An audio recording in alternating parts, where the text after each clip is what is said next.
We've transferred her to the ICU. Nasaan ang anak ko? Mr. and Ms. De Villa? Kayo ba yung doktor ng anak namin? Well, as I was telling Mr. Garcia here, nilipat na po yung anak niyo sa ICU. Maraming tubig ang napunta sa baga niya to the point na naubusan ng oxygen ng utak niya. At sa tagal ng walang oxygen ng utak niya... She's in a coma. I'm so sorry, pero magpakahatag po tayo at ipagdasal po natin. I want you to prepare everything. We will transfer our daughter to a hospital. I'll arrange it, sir. Now! Yes. Teka lang, hindi ko talaga naiintindihan yung mga nangyari eh. Bakit ba nalunod yung anak ko? Ano bang ginagawa na dun sa falls na yun? Ma'am, actually, may activity po kami. So may activity kayo. Kaya napabayaan mo yung anak ko. Anong klaseng teacher ka? Nalunod ang isang estudyante under your watch. What happened? Sir, honestly, hindi ko rin po alam kung anong ginagawa niya doon. Kasi college student activity po yun. Nalaman ko lamang po na nandun siya nung nalunod siya. But still, sir, I'm very, very sorry. Ano bang nangyari? Hindi ko rin po talaga nakita, sir, yung nangyari. Pero sabi ng ibang estudyante, nakita daw nilang nag-aaway si Cheska and another students sa tubig. Sinong nakaaway ng anak ko?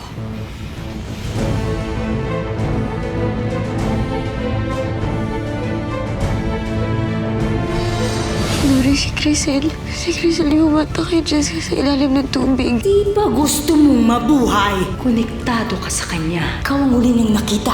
Ikaw ang huling nakahawak sa kanya. Napakadali mong kunin siya. Marami pa akong gusto sabihin sa'yo.